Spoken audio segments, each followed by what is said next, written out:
Now, therefore, what I propose we do is that we, instead of just ideologizing, we have a clinical experience. You know, in psychiatric school, in medical school, it's very usual for a doctor to bring a patient out in front of the students and talk with the patient. As a kind of demonstration, he says, I want you to recognize the difference between a psychopath and a manic depressive or a schizophrenic or something. They don't know what all these things mean. And especially the schizophrenia. And so he has a dialogue with the patient right there. So let us suppose that I'm the patient and you are the students and the doctors. And I suffer from what you would call the delusion that I'm God. And therefore, you might want to do something about me or with me or humor me or ask me questions. And so I'm perfectly willing to submit to your examination and your treatment and invite you to help yourselves. When did you become God? Now. Will you marry me? No.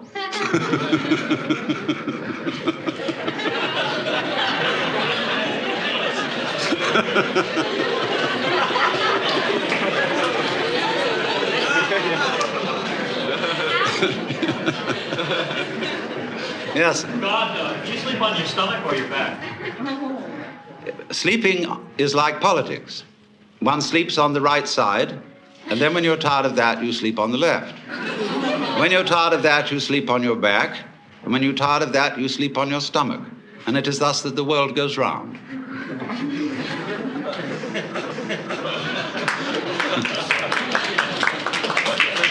If you were God now, what were you yesterday? Now, How do you become God? you don't become God. Am I also God? Yes. Are we then the same person? No. What is Remember, 3 persons, but 1 God. God, could you tell us a little about Satan? Could I tell you a little bit about Satan? Yes. Although the matter is a little esoteric, but I told you all about it in the book of Job, where you will see that in the court of heaven, Satan is the district attorney. He is not, as Christians imagine, the enemy of heaven and the enemy of mankind. He's merely the person who sees the bad side of things and carries out the dirty work. And therefore, he saw Job and wondered whether Job really was as great a guy as he seemed to be, and suggested that God should appoint a committee of investigation to find out. And the committee did its work very thoroughly, but the case went against Satan because it was proved in the end that Job was an honorable man.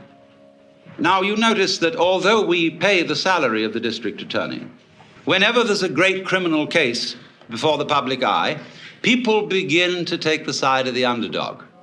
And the prosecutor always has less public sympathy than the defense, except in political trials.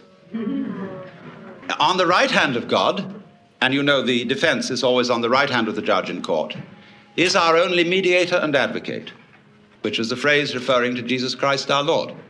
So there is the defense and there is the prosecution. And it is the function of Satan to be the prosecutor.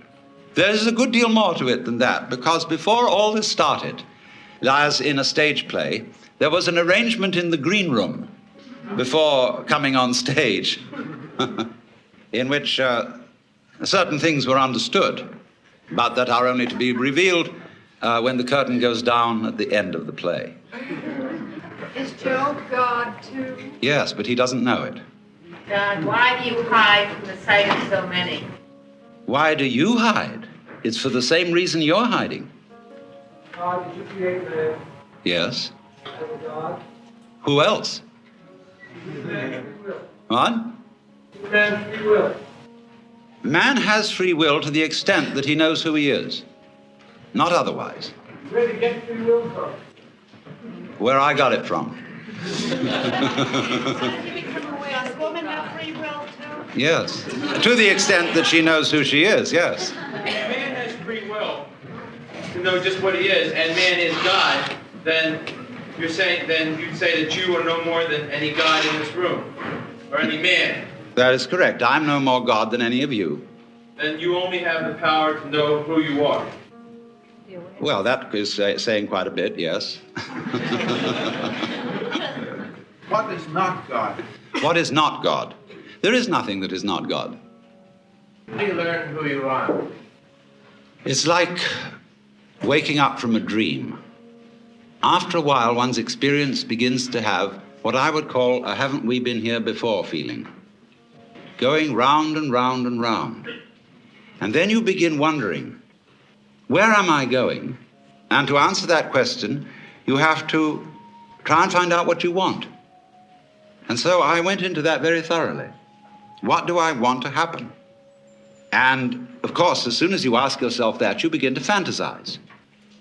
And our amazing technology is, of course, an expression of human desire for power, for what we want to achieve. So I simply set myself to thinking through how far we could go. And so I soon found myself at a great push-button place where I had a fantastic mechanism with buttons available for every conceivable thing I could wish. So I spent quite a bit of time playing with those. And science fiction wasn't in it. You know, you go going like that, and here is Cleopatra.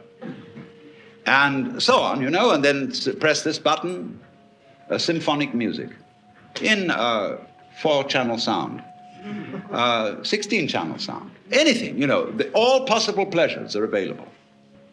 And when, you know, you're like everybody's dream of the Sultan in the palace, you suddenly notice there's a button labeled surprise. You push that, and here we are.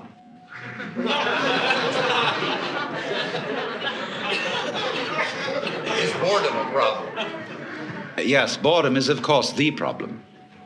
Boredom is the other side of creativity.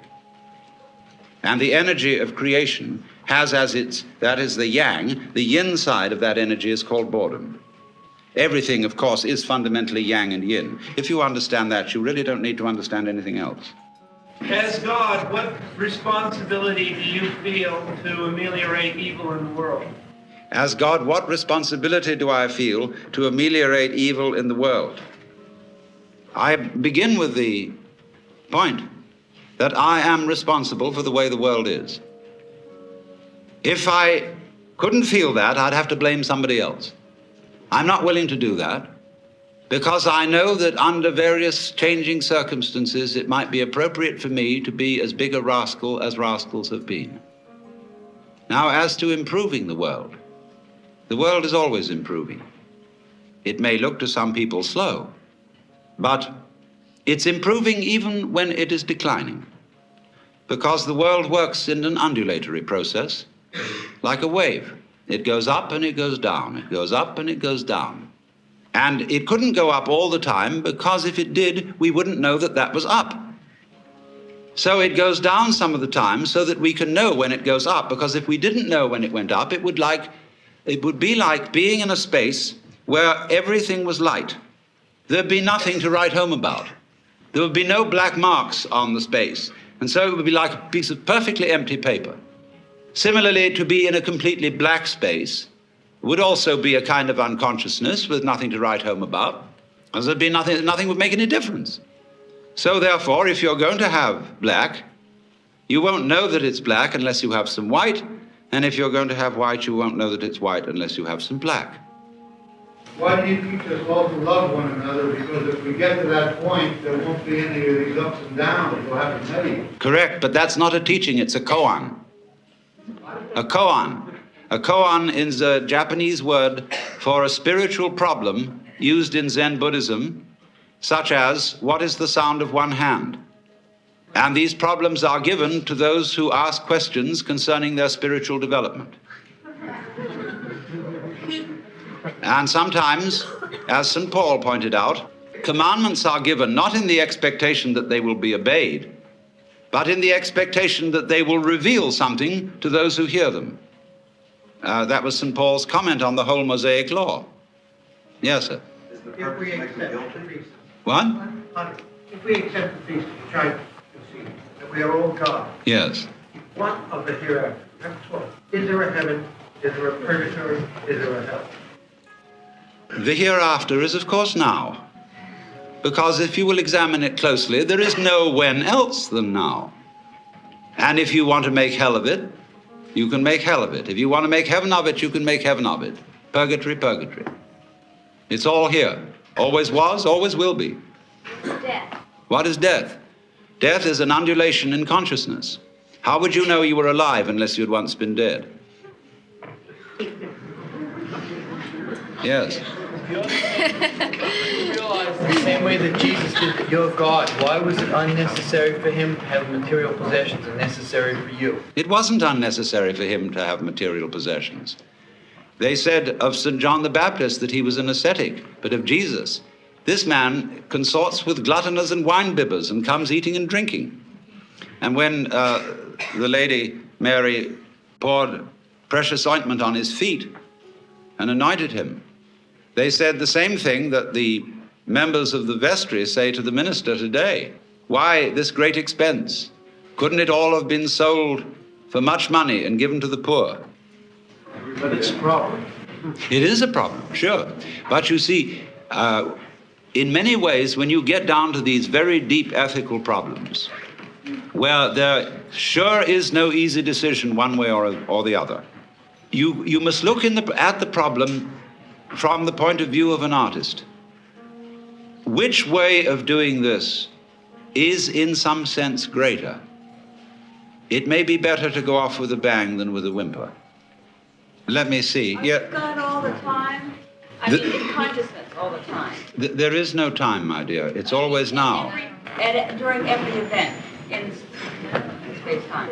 At every precise moment in Oh, well, consciousness, are you yes, if you put it consciously that God? way, of course. You are consciously God as an experiencing unit on this plane of... Wait a moment, consciously, not necessarily, because that would spoil the fun. That's what I'm asking. If you press button surprise, you've pressed a button so that you forget who you are. Right, so that you don't always know all the answers to a given problem. Yes, that's perfectly true. This is called, in the Bible, kenosis. In St. Paul's epistle to the Philippians, he says, "Let this mind be in you, which was also in Christ Jesus, who, being in the form of God, thought not equality with God a thing to be grasped, but humbled himself, and made himself of no reputation, and was found in fashion as a man, and became obedient to death." And so you get from this the kenotic theory of creation, held by some of the Greek fathers, that the creation of the universe is the self-emptying or self-forgetting of the Godhead. Yes, I think it's your turn now. How does your concept of the creation of evil so that man could see how good is differ from the old story of a man beating his head against the wall so he could feel how good it is when he stopped? It's really rather like it. Because the universe is fundamentally a system which creeps up on itself and then says, boo! And then it laughs at itself for jumping.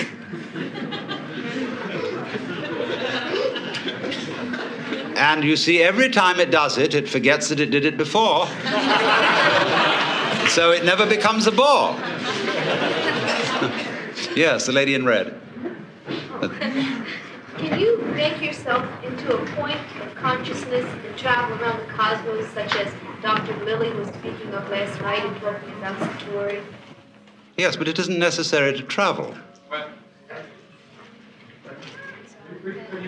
The question is, can I make myself into a point of consciousness and travel around the cosmos and see things from all sorts of places? I say, yes, but it isn't necessary to travel. One is already there.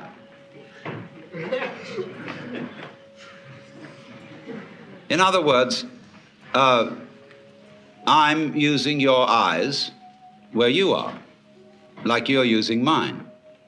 Just in the same way, my head is not my feet, it uses my feet. The head is very different from the feet. You couldn't possibly say the head and the feet are the same, but they are one organism.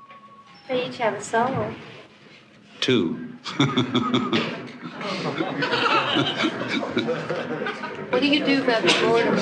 What do I do about boredom? Press button surprise. Oh, it's always there. Yes, always. Yes, the lady in purple here. You talk about boredom. It seems to me, at least in my own case, and maybe many people, that one of the biggest problems in life is being forced to earn a living as something which is not what I would rather be doing. And I often wonder, is the answer to move somewhere and live on less money and do the thing that I would like to do, or must I resign myself, as many people have, to do the thing that gets me the bread, and then in my spare time somehow try to make up for the many days and weeks and years of this kind of path living? What is the answer? Well, there are two sort of answers, one of which you've already indicated, which is to do with less and do what you want. Could be more. Which, But if everyone did that, you know, those things, many of the things that we sort of accepted as part of life wouldn't get done. I think the objection, if everyone did that, is rather like asking what would happen if everybody wanted to catch the 4 o'clock train from Grand Central to Westport.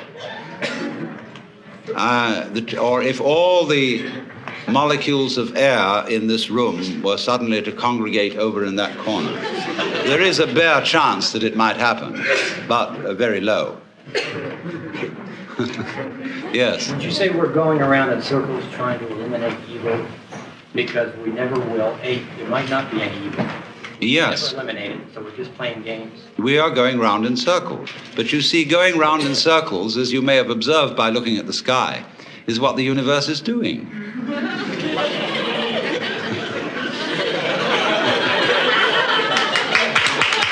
You see, before... As long as we recognize we're going around in circles, we're all right. Yes. Yes, that's the thing. It's a dance. And when you dance, you don't dance to get somewhere. I didn't mean by going around in circles, motion. I mean, confusing. Yes, all right, but you turn, when you wake up, you turn the confusion into a dance. And so I go back to your question. What is the alternative to clearing out of the job you're doing? And to say doing with less but having more fun. Well, there are ways of making almost any activity into a dance. Supposing you had to drive a bus in New York, which is a very harrowing job in the ordinary way, you must not take seriously anything about it. This is the first rule. That it doesn't matter a damn if you don't get there on time, but it would be fun to go as fast as is consistent with safety. And therefore, you swing that bus, and you play things with the horn. You take the whole thing lightly, as if it is not serious. And this is the nature, say, in ritual, when you have a procession. Now, people who don't understand religion don't know how to make the right kind of processions. There are those who go a military march, and they don't understand it because their objective is to get there. There are those who dawdle like ducks, and they don't understand because they are trying to be dignified. On the other hand, there are those who walk as if they had already arrived. And this is the way kings walk. Because a king is the center, and he is always where it's at. Where it's at is where the king is, by definition.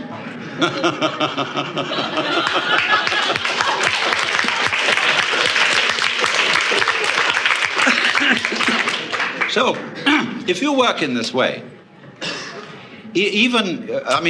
people who are practicing meditation take up monotonous things for fun. And meditation is supposed to be fun. I hope John Lilly told you that this morning.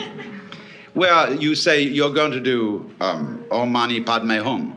Om Mani Padme Hum, Om Mani Padme Hum, Om Mani Padme Hum. You know, you can really have a gas doing that. And so that anything monotonous can be treated in the same way. This is one of the ways of overcoming boredom. Because boredom's the great problem for energy. See, energy is always on the go. Yes, sir. Yes, the gentleman in the white shirt here. Does it bother you to be called mythic sometimes by people who more like the idea of your existence. Mythic? No. Mythic is a great word. The question is, does it bother me to be called mythic? No. Myth is very powerful. Myth is fun. Myth is stories told to children. Everybody loves them. Yes, sir. What? Is God omniscient? Well, it depends what you mean by the word. A lot of people think that omniscience is like knowing everything that's in the Encyclopedia Britannica. That's not omniscience, that's intellectual elephantiasis.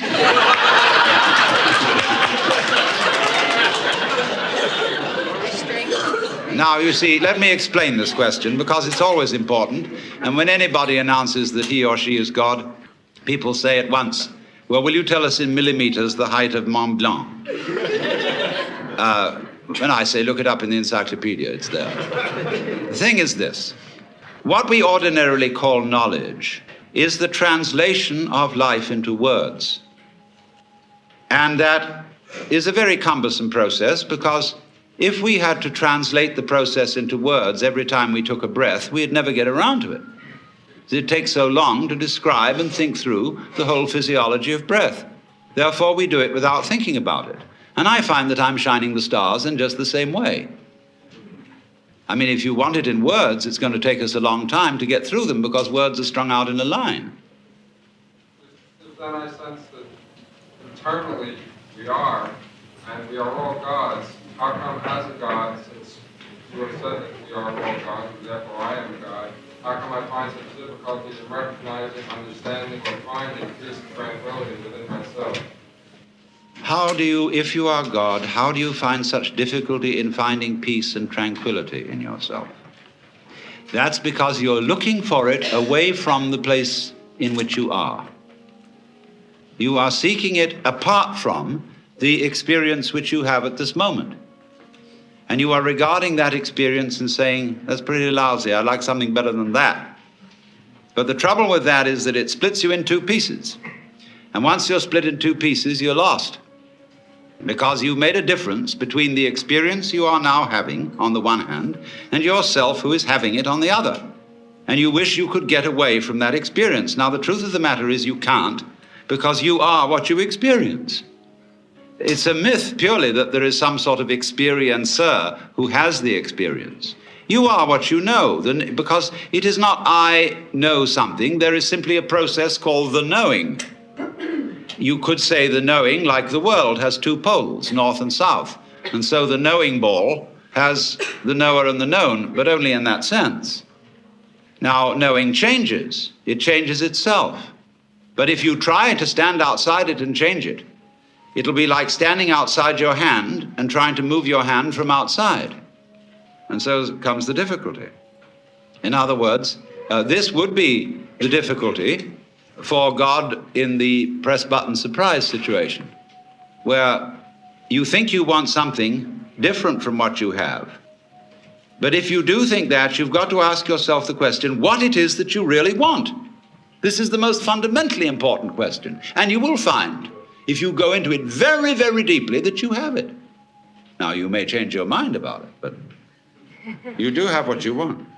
God, if this place caught on fire, I would find myself so scared that I wonder if I would also feel that I was God, and if I am God and scared, what do I do about that? Well, one of the ways of not being bored is to scare yourself. Yes. Don't we all go to the movies just to be scared? We put certain limits on it, indeed, before we go and say well, this isn't really going to happen. It's only a play or a movie. And therefore, while we see the safe outline of the proscenium arch, back in the back of our minds as a sort of Hintergedanke, we know it's only a play. I'm talking about when it isn't only. How do you know it isn't? If you see, after all, the task of the actor on the stage is to come on so well that the audience thinks it's real, so that he has them crying, so that he has them shaking with fear, so that he has them sitting on the edges of their chairs. Well, that's just one ordinary Joe Doakes actor, but supposing the actor of the play is the real big actor. Wow, that play would seem real. And so that's what happens when the house catches on fire. Yes. Lady in red. Yes, you're looking behind yourself. God, what is sleep for you? What is sleep? The seventh day. What? When is the seventh day? When you sleep. Yes. Yes, God. The only reason I know that I'm God is because I take the responsibility for it. Yes. Doesn't that answer the lady's question about the fire? Oh, yes, that also would answer it, yes. It's a question of taking responsibility for what happens. What happens if you don't do anything about the world? If I don't do anything about the world? The boredom. The boredom. What's through the boredom? Well, that's another way. That's another way. You can explore boredom. You can bore into boredom. And watch it. Sometimes when you're bored, that's the only thing to do. Because even for God, you can't lift yourself up by your own bootstraps. Because that is by nature of the definition impossible. You said in the logical, you would enjoy having a myth of you. Yes, I think that would be fun. I mean, why else does one go on stage except to make myths? What? Why not? Again? Excuse me, what did you say? What is my motivation for going on the stage? That is like asking, why is there a universe? Well, now, if you listened to George Leonard last night, George Leonard explained how children were befuddled by being taught to ask why about everything. Because you always look away from what you're asking about to its antecedents, and that won't lead you anywhere at all. Why am I here? And I answer that question. Then somebody says, well, why that? And then somebody says, well, why that? Why that? Why that? And you get back and back and back, and eventually you get tired of answering. And so fathers, when their children say, why, Daddy? Why? They say, oh, shut up and eat your lollipop. So, but what happens, you see, when we trace the causation of things into the past, it all begins to fade out in silence and no answer. Why? Because it didn't begin there. The universe begins now. It didn't begin in the past. And the past trails back from now like the wake of a ship. If everything is God and there is no time except now, what is the role of chance? If everything is God and there is no time except now, what is the role of chance? Chance pairs with order. We'll say randomness, we'll call it, and it pairs with order. And it is part of the nature of order. If you know what you mean by order, you know that you mean contrast with randomness. And if you know what you mean by randomness, you know that you mean contrast with order. So if you want to have order, you must have randomness, and vice versa. Yes? Did you have this much charisma before you discovered your true nature? Yes, but it came out in a different way. Yes. I think there's a sort of danger here, though the riddles are funny, and if you had time enough to think each one through, they'd be very profound. There's a certain danger of everything and everyone being God, because if you've really found yourself as God, then you know that certain things that you as God have created that don't personally affect you, you created for a reason, you stay out of them, and you aren't a do-gooder. But if you think you're God, and then you try to go into too much social action and change the evils of this world, you end up hurting yourself and a lot of people, and you're playing God and you're not really being God. Well, I admit to you, my dear, that this is a very, very dangerous conversation. And that I thoroughly agree with, but we didn't come here, did we, to play it safe. All profound ideas and profound questions are dangerous. It is dangerous to go into science. As we all know too well, it is dangerous to go into medicine, dangerous to go into writing, because the pen is often mightier than the sword. And so I don't think we should withdraw from certain things because they're dangerous.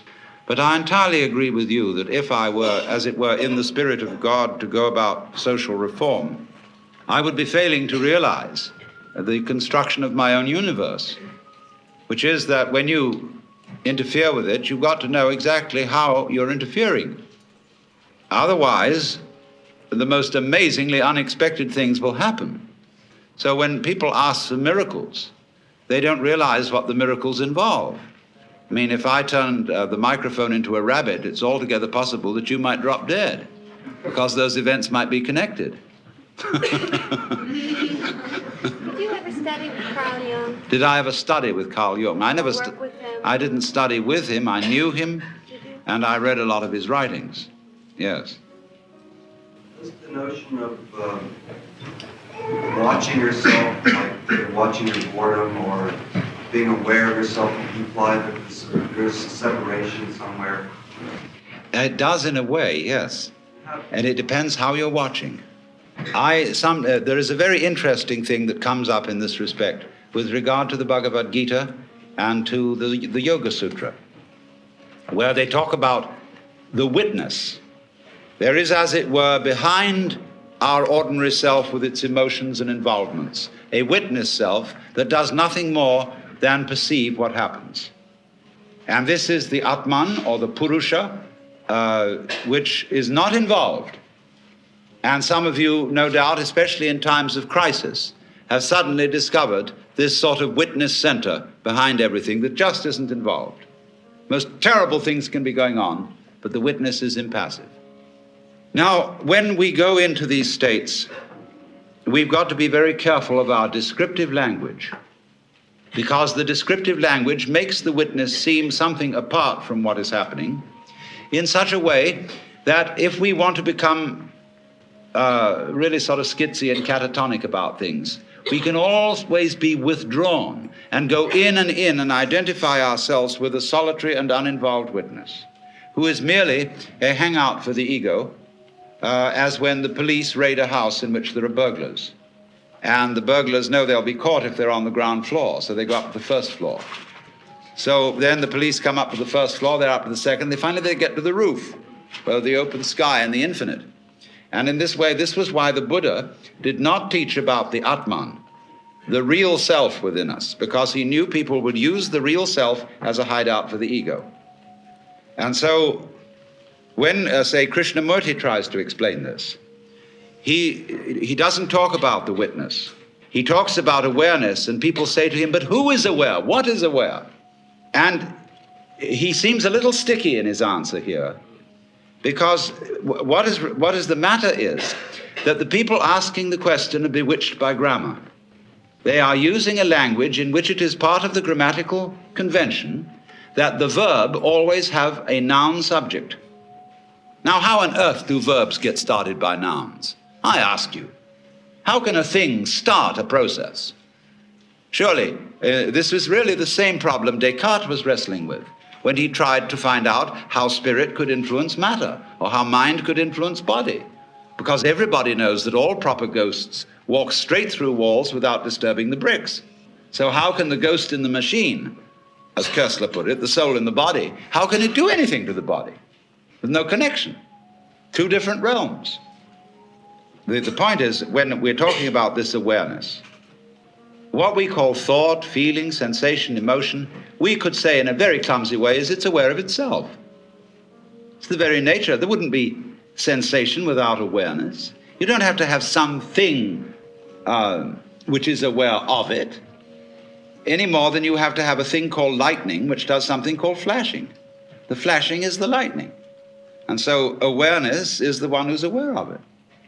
Could say this awareness. If I say I am aware, the word I, as William James suggested, is simply a word of position, like this or here. Awareness here, and your awareness there. Yes, sir. It's like one great koan that we're all dealing with before. Yes, life is like one great koan. Is death the solution? No, death is not the solution. It has no solution.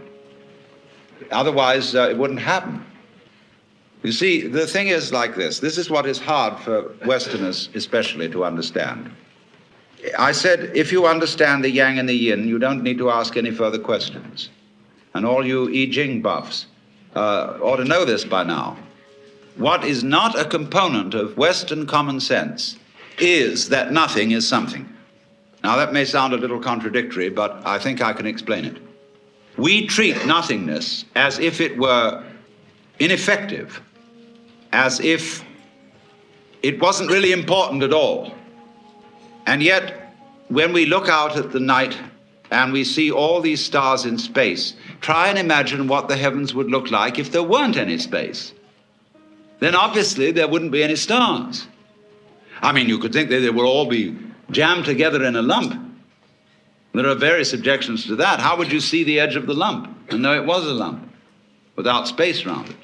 Furthermore, we know when we investigate the constitution of matter physically that at the atomic level, there's more space in something than there is anything else. Most of it is empty, and which led a physicist at the Argonne lab at the University of Chicago, who had become a little nutty. He was so impressed with the emptiness of matter that he went around in the most enormous padded slippers in case he should fall through the floor.